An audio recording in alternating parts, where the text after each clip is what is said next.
After then we should have to see that is the duct of the pancreas. So here you can see that is the duct.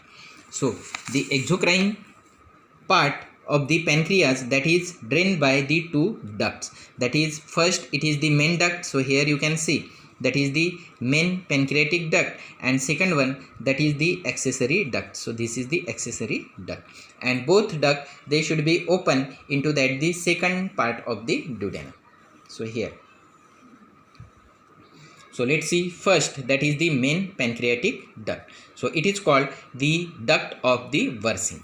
So it lies near to the posterior surface of the pancreas, this one, and it is recognized easily by the white color, and it begins from the tail and runs towards to the right through the body and bends at the neck to run downwards, then backwards and right and in the head.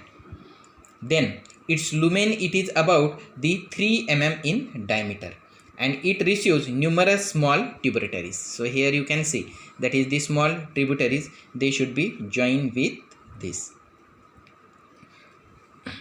Then within the head, that is the pancreas forming the pancreatic duct, it is related with the bile duct. So here you can see green color, that is the bile duct, which lies in the right side.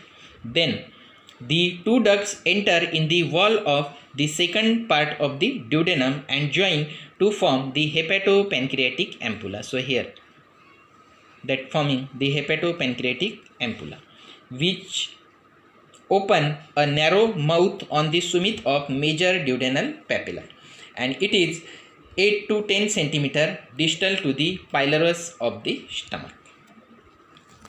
After then we should have to see that is the accessory pancreatic duct. So that is also called, so this one, the duct of Santorini.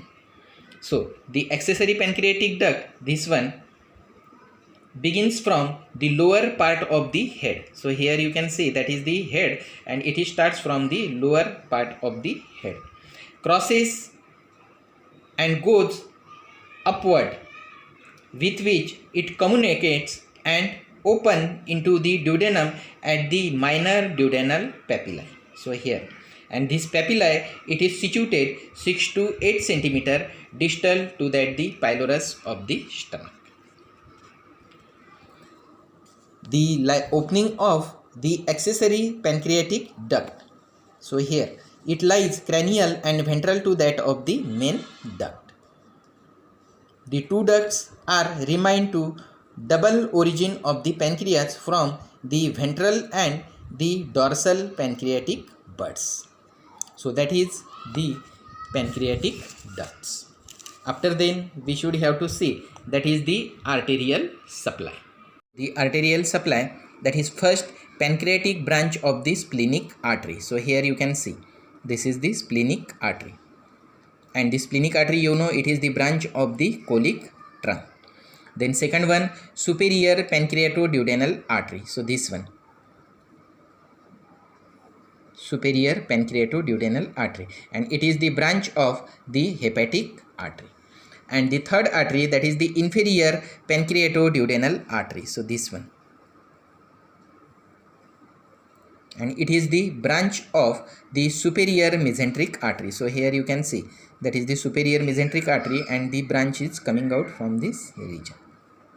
Then the venous drainage, that is it should be drained into the splenic vein open into the superior mesenteric vein, and this is open into that the portal vein. Then the lymphatic drainage, that is the pancreatosplenic lymph nodes, the colic lymph nodes and superior mesenteric lymph nodes. Then the nerve supply. Here in this diagram you can see that is the venous drainage. So that is the splenic vein. The splenic vein joins with the superior mesenteric vein, and this superior mesenteric vein that is open into that the portal vein. So that is the venous drainage. After then we should have to see that is the nerve supply.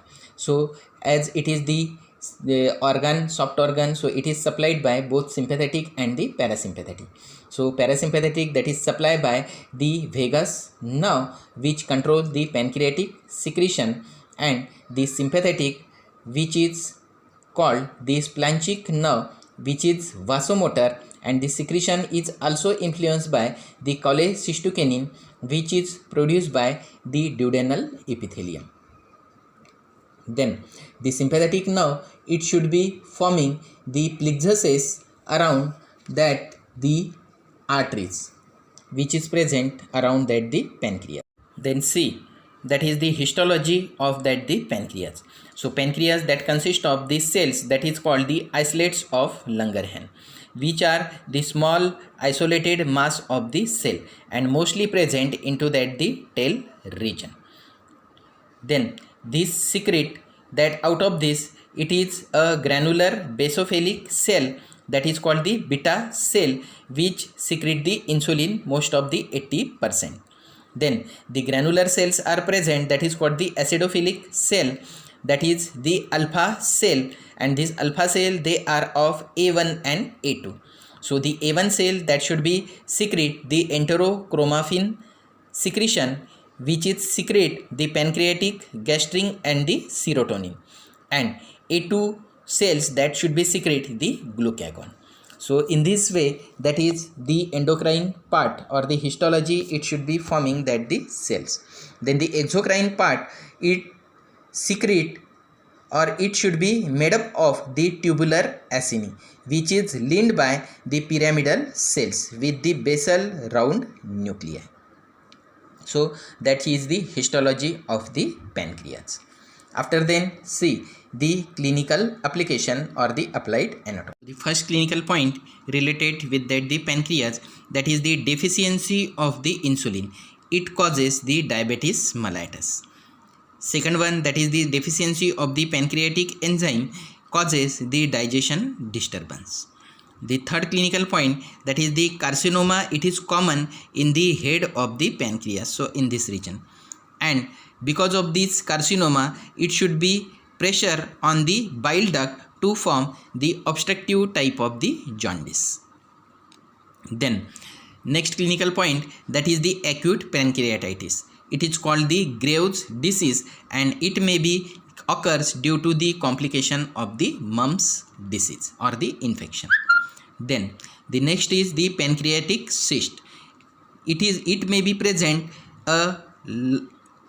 upper part of the abdomen along the medial plane. It is a large fixed tumor and they often symptomless. Then the pancreatic pain. So the pancreatic pain, it should be occurs or felt back as well as in front of the abdomen. Then the next clinical point that is related with that the pancreas, it is the pancreatitis may be a primary or it may be due to that the gallstone, which is present into that the common bile duct. Then the next, the superior mesenteric vessel are lying behind the body of the pancreas. So here you can see this is the superior mesenteric vessel that should be lies on the body of the pancreas and in front of its uncinate process. So here that is the uncinate process. So pancreatitis may cause inflammatory aneurysm of the artery or the vein and causes the thrombosis into that the vein. Then the next clinical point, that is the since the pancreas has a profuse blood supply, it is prone to the hemorrhage. So this one, and blood appear in flanks or into that the groin region. It may be also enter into that the bare area of the stomach. And from the bare area, it may be goes run forwards into that the falciform ligament and reaches around that the umbilicus. Then the pancreatic resection. So it is very much difficult and the complicated. Only resection of its head and the neck may be possible. That is the body and tail that may be never resected. So these are some clinical points related with that the pancreas.